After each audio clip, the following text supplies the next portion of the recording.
Well, this omnibus can be summed up as science, audience, action, semiotically speaking. Over 3 back-to-back videos, we explore how aligning your aesthetic choices with your audience's lived experiences through applying semiosis enhances your visual communication effectiveness. All visual communication leads the target audience toward a desired action of some sort, whether a page turn or a change of behaviour. Graphic design and illustration is that powerful. Welcome to the 3rd Semiosis 101 Omnibus edition from Season 2. If you've watched Semiosis 101 videos before, then you already know I am Dave Wood. In this omnibus, I collect the previous 3 videos into one back-to-back edition. Season 2's semiotic theme is a semiotic Rosetta Stone. For any new viewers joining Semiosis 101, welcome. What this briefly alludes to is the unlocking of Charles Sanders Peirce's semiotic theory of semiosis, sign action, for illustrators and designers. Why?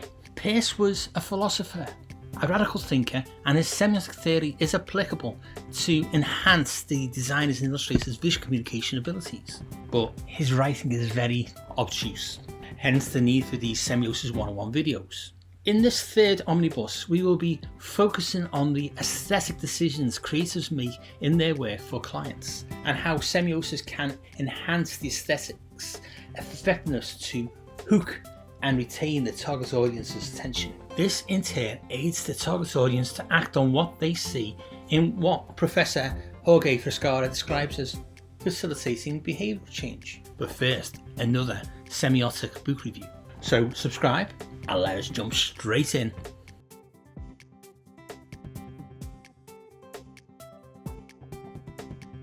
The aesthetic is alluring. It is the subjective visualness in visual communication. Some may disparagingly call this the decoration or the prettiness or the gloss, etc. Some creators may think the aesthetic is their design, their art. Some may think of the aesthetic as the visual language used, the technical ability, the beauty, etc. Let us sidestep any subjective arguments about worthiness or taste and focus on one main aspect of its power: to attract. Forget accolades, awards, prizes, collectors, etc. and let us approach the aesthetic semiotically. Let us approach the aesthetic pragmatically. Let us explore aesthetics as a tool or step within semiotic communication. In this episode, I will review another 2 books I have found useful to demonstrate the difference that the aesthetic can make once it is semiotically charged. The 2 books I will discuss with you are Pragmatic Aesthetics by Richard Schusterman and one of Floyd Merrill's books on Peircean semiotics, Semiosis in the Postmodern Age. Merrill is on the biosemiosis side of semiotics within nature, but he is excellent at explaining Peirce's sign action process. For the creative reader, once again the book's index will be your research friend. Schusterman's book stands the classical understanding of aesthetics on its head by reframing aesthetics pragmatically as experience. It is in this reframing as experience that, like many of the books I will share, and essentially the whole of Semiosis 101's philosophical framework, places you all within a phenomenological point of view in which your understanding emerges. Remember, Peirce's phenomenological sign action impacts on an interpreter, meaning emerges. In visual communication design, the aesthetic encodes that meaning. The main thrust of Schusterman's pragmatist aesthetic is that he argues that the value and function of aesthetics does not lie as a specialised means end. Aesthetics is not a mere destination in itself. It is more than an end point of awe from the viewer. Aesthetics is not passive admiration of the creative's genius, its beauty to be merely observed and framed in a classical sense. Schusterman says that aesthetics enhances, invigorates and vitalises our immediate environment and is at once instrumentally valuable and satisfying in itself. By taking a philosophically pragmatic view of the application of aesthetics, it becomes an aid to our achievement of whatever visual communication ends we pursue. Aesthetics becomes a proactive application rather than a passive element. Aesthetics helps to attract attention. Effective semiotics helps to retain it. Schusterman's work opens up a new perception on the power of the aesthetic. Within a pragmatic philosophical framing of aesthetics, it becomes an aesthetic experience in the viewer, the audience.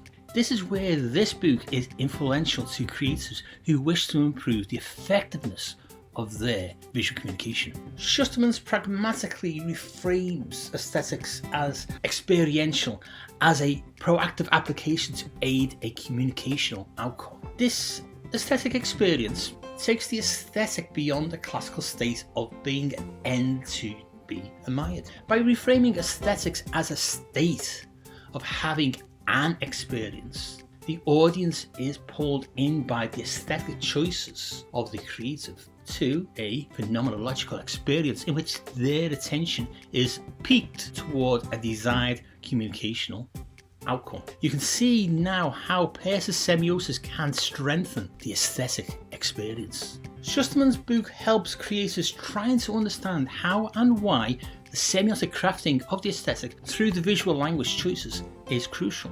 The book shares with Peirce's semiosis the philosophical framework of pragmatism. It can be said that pragmatists reject a reality that is independent of the mind. It is in the act of interpretation that personal reality is constructed, embedded in our physical and material worlds. Meaning from the aesthetic is therefore interpreted from the social, cultural, lived experiences of the audience. This changes the dynamic of the power of the aesthetic from the creative to how the audience will interpret what they see. It is in that power shift that Peirce's sign action semiosis can effectively strengthen the aesthetic's reception by the audience. I've really found Merrill's books on Peirce's semiosis very useful in helping me understand the theory. Merrill is an academic with an interest in biosemiotics, a branch of semiotic theory integrating biology and semiotics. So any creative who reads Merrill does so in a comparative way. Obviously, creators must not expect to be spoon-fed. Within a comparative reading, Merrill is very useful in writing with clarity on Peirce's theory. A reader must therefore expect to apply this application of Peirce from one discipline, nature, to another, visual communication design. Once again, the index at the back of Merrill's books on Peirce will be your greatest ally.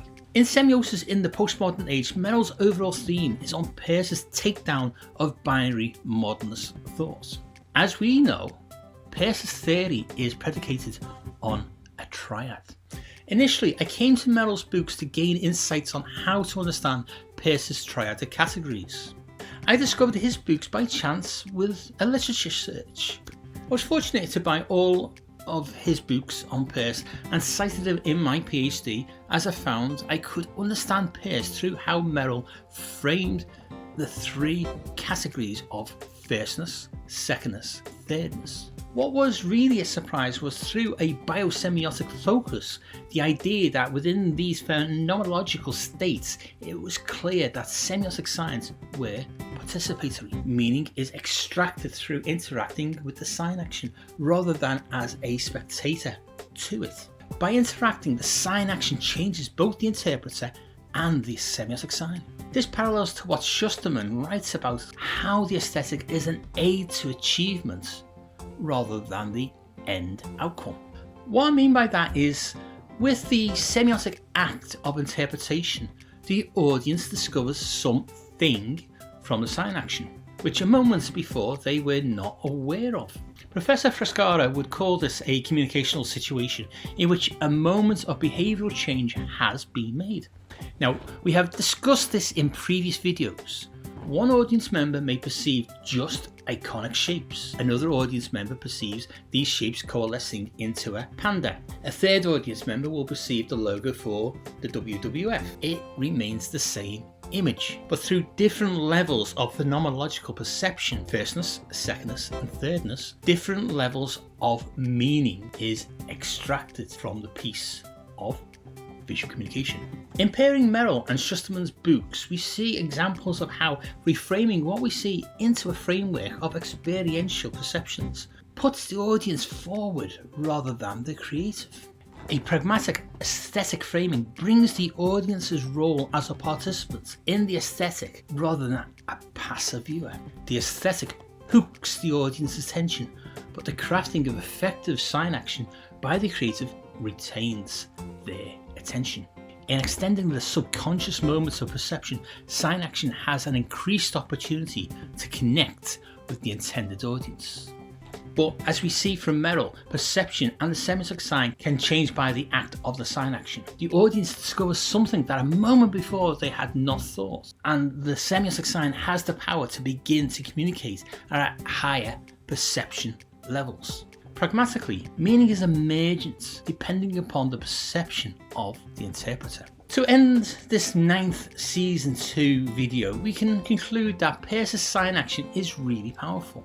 It is participatory, involving the perception and experiential references of the audience for the sign action to begin working. Remember, Peirce first says that for a semiotic sign to work, it first must be perceived as a sign for some thing. In visual communication design, the aesthetic is the visual language within which the iconic, indexical and symbolic triad can work. Iconic representation between the interaction of lines, shapes, marks, colours, etc. is nested within the higher levels of representation of a concept. Like the panda example, some people may only perceive shapes, some a panda and others a charitable organisation. Come back next week as the next Semiosis 101 episode will help you understand how to begin encoding semiotic signs within the aesthetic.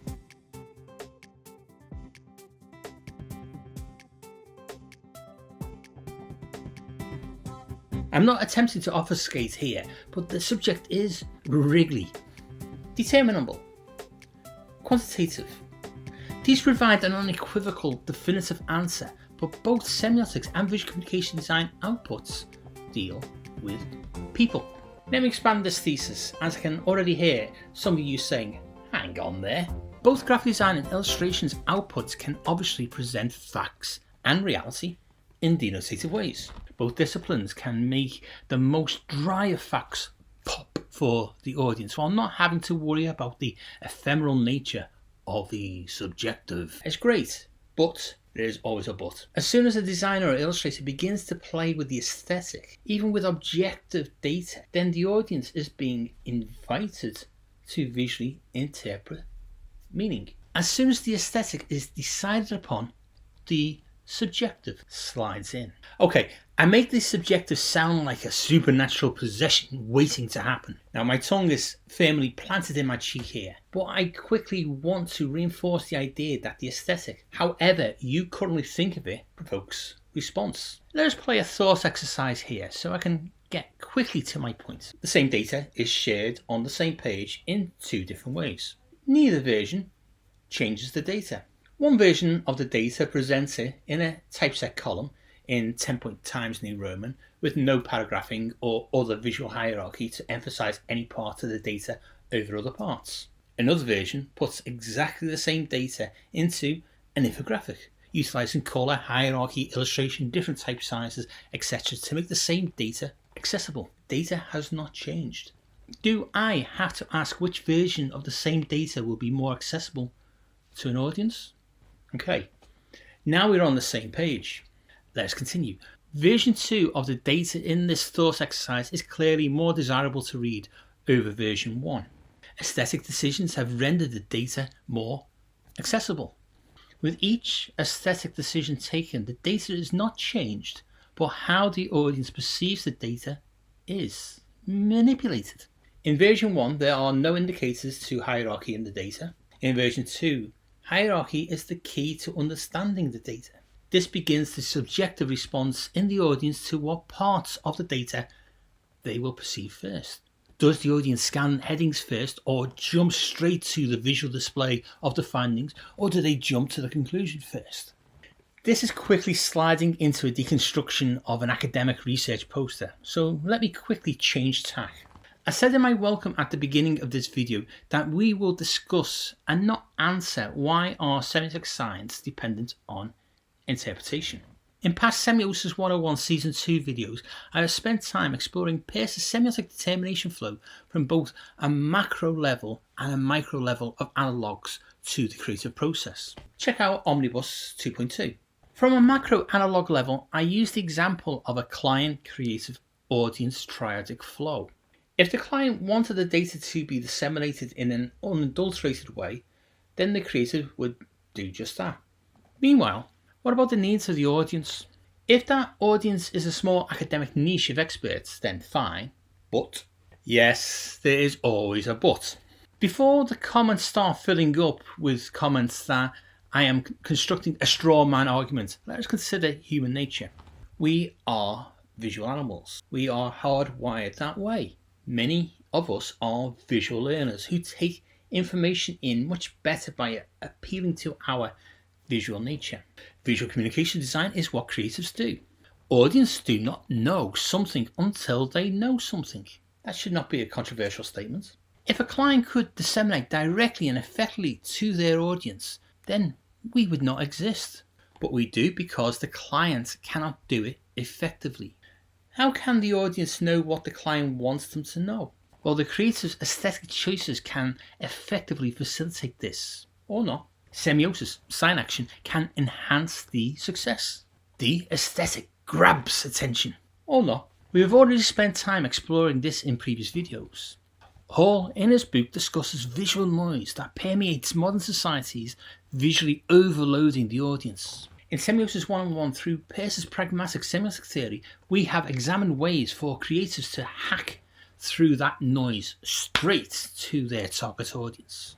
When I discuss the aesthetic, I'm not doing so in the classic sense of a creative inspired to provide a visual statement of artistic creation. I am firmly framing this within Richard Schusterman's pragmatic framework, where the aesthetic attracts attention and holds it. In this way, the aesthetic comprises of visual triggers to attract and retain attention.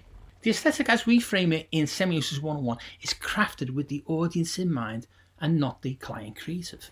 By framing the aesthetic pragmatically, its appeal is emergent in the audience. Whatever content or data is conveyed through the aesthetic is visually communicated in ways that subconsciously appeals to the attendant audience. Schusterman was influenced in his view on the aesthetic by John Dewey, a fellow founder of pragmatism with C.S. Peirce. Dewey was also interested in education, where learning can emerge through actions, through doing. This constructivist pedagogy from pragmatism underpins my HE teaching and Semiosis 101 itself. So, back to our audience. What are these visual triggers embedded in the chosen aesthetic then? Let's return to Peirce's semiotic termination flow, as the answer is in the levels of crafting effective sign action. Here we will also see the answer to this week's question emerge in a pure constructivist way too. Peirce's sign action flows from what he describes as the object through its representamen, resulting in an interpretant that puts the object in the mind. This is an ongoing process of sign action where the new object then suggests further meaning, and around the determination flow we subconsciously continue. Those terms of Peirce's are loaded with problems for creatives and everyone else who is not a Peircean scholar. So in Semiosis 101 we use the design-centric analog terms concept, representation, interpretation. This is the micro-analog level I mentioned at the beginning of this video. If we equate concept with the client brief, representation with the designer illustrator, then that means the audience are the ones involved with interpretation. But what will they interpret? Will it be the intended meaning set out by the client's brief? That scenario only leaves one who can facilitate a smooth determination flow from concept to successful interpretation. Yes, I am talking about you creatives. If you are not mindful of the decisions you make in your aesthetic choices, you can fail the audience, fail the client. That is a scary thought, and extra pressure on a role already pressured with many subjective variables. So how can a creative enhance the visual communication chances of eliciting the successful responses in the intended audience? We've spent time over the last few months discussing design as an experience rather than an event. If pragmatically the aesthetic attracts attention, then the creative can utilize, during their ideation phase, iconic representation as basic visual communication building blocks to attract the attention of the target audience. To end this 10th season 2 video, it is important to remind ourselves that any semiotic sign will not begin to work until it is perceived by the audience. Firstly, this strongly suggests that semiotic signs remain dormant and powerless to begin communicating until the audience interprets something as something. Secondly, these semiotic signs are encoded into the aesthetic to trigger perception at an iconic representation level. This is nothing more than visual suggestions or similarities to qualities that are recognizable by the audience to things that are familiar to them. If these qualities can be visually linked to the concept, the aesthetic will have more chance of grabbing and holding their attention long enough for the desired meaning to be interpreted. Come back next week to Semiosis 101 to understand how the aesthetic can be semiotically encoded.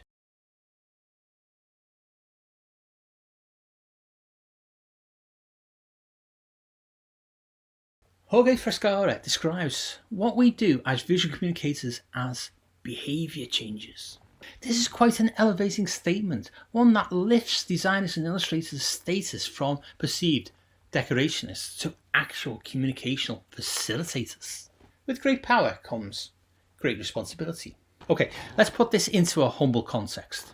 Last week we discussed the aesthetic in a pragmatic context and demonstrated how to semiotically craft this from the iconic level of representation up. This was framed within a termination flow at both the macro analog level and the micro sign action level. At the micro level of pragmatic semiotic sign action, semiosis, a communicational flows between a concept, its representation, and its interpretation back to the concept. Peirce's terms are object, representative, and interpretant. At the macro design level, there is a relationship between the client, the creative, and the audience. We established that a binary relationship just between the client and the creative is incomplete communication. Sorry to say this, but visual communication is not art.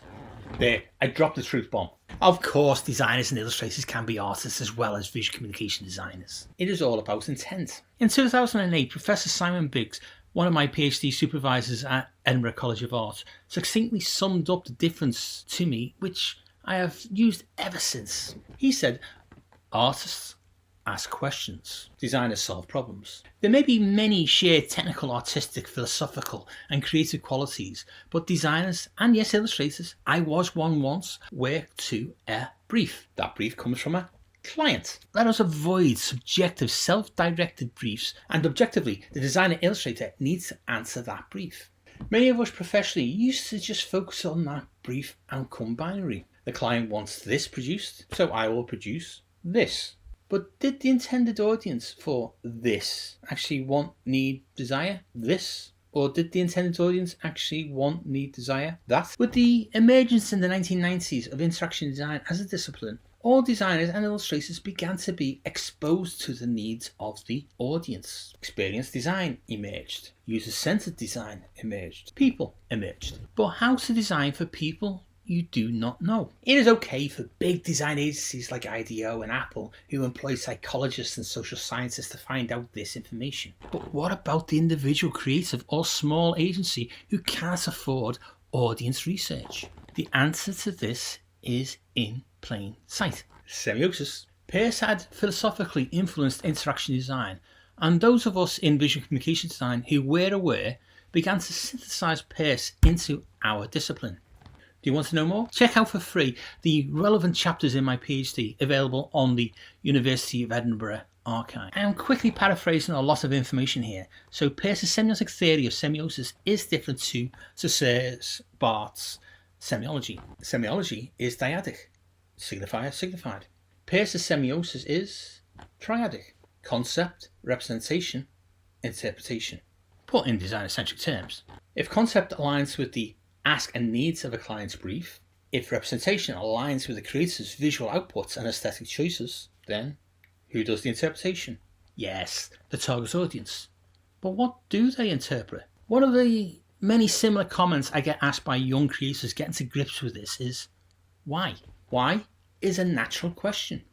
What the agenda behind why actually is is not asking why interpret or why semiotics. It comes from a good-hearted position, but one that undervalues their abilities or power to visually communicate. We've dealt with denotation briefly in past videos. Let me simply sum up the perceived problem.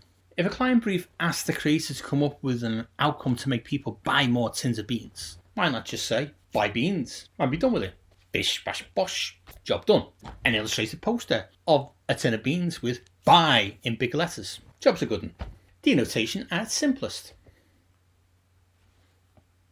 But do people want to buy more beans? Denotation is not what we are focused on here on Semiosis 101 when we discuss applying semiotic theory. We already know that target audiences are more sophisticated than a denotational level of direct visual communication.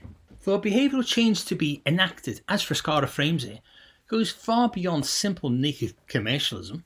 Any piece of effective visual communication will provoke an action, whether this is intended or not. A great illustration is not just aesthetically wonderful to look at, it helps the intended audience to connotatively understand the themes of an article or to facilitate a page turn in a book to continue reading. A beautifully typeset page may offer the reader information in the form of words, but also the entire design can connotatively suggest richer narrative themes to support those words. This is why aesthetic decisions are always more than mere decoration. Aesthetic decisions of colour, shape, text, image, composition, hierarchy, proximity and tone can all be enhanced with semiotic science. The applied sign action, semiosis, within the aesthetic grabs attention and allows the audience more time to discover richer levels of embedded meaning for themselves. The why question is more about the determination flow and the relationship between the intended audience the client needs to connect with. We know people will not buy beans just because a poster tells them to. After all, we are people too, and we are not that unsophisticated or gullible. Recently, I was talking to Masters Design students about basic graphic design tips to design their information posters about their work placement. I asked the postgraduate designers a question. I asked them to describe one piece of visual communication they walked past on their way into class. Put on the spot like that, the master's students could not remember one example of visual communication they had encountered since leaving their home. They realised they had encountered a lot of examples, but did not take any notice. It was all just visual noise. So how, as creators, do we achieve success if our outputs are always in direct competition in 21st century societies with other outputs and risking audience visual overloads? We reframe our visual communication task. We are not competing for everyone's attention all the time, nor can we be successful if we were. The client and their brief will target an audience. Creative can coolly, calmly and economically begin to create outputs to connect with that audience through simple, achievable, iconic steps. Do not need access to in-depth audience research to begin to do this. Before any visual communication output can enact a desired behavioural change in the target audience, buy, sell, do this, do not, do that, go here, see this, read this, etc., the audience needs to perceive this thing, insert an outcome, as something relevant to them. This perception is triggered through the iconic level of representation of the concept the client wants to communicate. Check previous Semiosis 101 videos as to what iconic means in the context of semiosis. Within a chosen aesthetic to grab the attention of the audience, whether in graphic design or illustration outputs, the perception triggers are qualities that represent things the audience already associates with the thing the client wants. This information is found in the lived experiences of the target audience. This is social cultural in nature and can form the basic building blocks to success.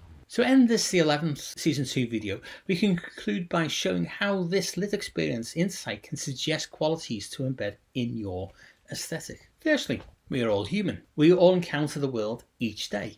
We all grow up within a dominant culture with its own cultural reference points. But we are also exposed to many other subcultural and cross-cultural visual stimuli. Some we like, some we do not. Looking at people's shared experiences within the remit of a particular target audience can begin to suggest clues to qualities that people will respond to. It is in examining the qualitative experiences that generally appeal to that audience that the iconic visual building blocks can be harnessed to reinforce the calls to actions. Come back next week as we'll go deeper in the next 3 videos into experience design. I am Dave Wood, a design educator and researcher, a published design author, and I've worked commercially as both a freelance illustrator and graphic designer. The guy behind the theory, Charles Sanders Peirce, was a philosopher, a mathematician, and a theorist. But he was not a creative. Each week on this Scout Scott Semiosis 101 YouTube channel, I will post at least one 10-minute explainer video on an aspect of Peirce's pragmatic semiotic theory. Each video will feature a take-home piece of applicable semiotic theory, and they do interconnect to build up your understanding of semiosis. Each free Semiosis 101 10-minute video will use design-centric terms instead of theoretical language. As a fellow creative and a published design author, I have a link in the description to my Scout Scott website. If you're interested in reading my Semiotic Rosetta Stone academic writing, then you can visit my academia.edu link in the description. Any other books on Peircean semiotics or design I have mentioned in the videos are also listed in the description. Check them out too. On the Semiosis 101 Substack semiotic resource, I have support materials for both free and paid subscribers. There are full annotated reading lists, video transcripts, 5-minute reads, plus other goodies and exclusive Semiosis 101 merchandise. The Substack link is in the description.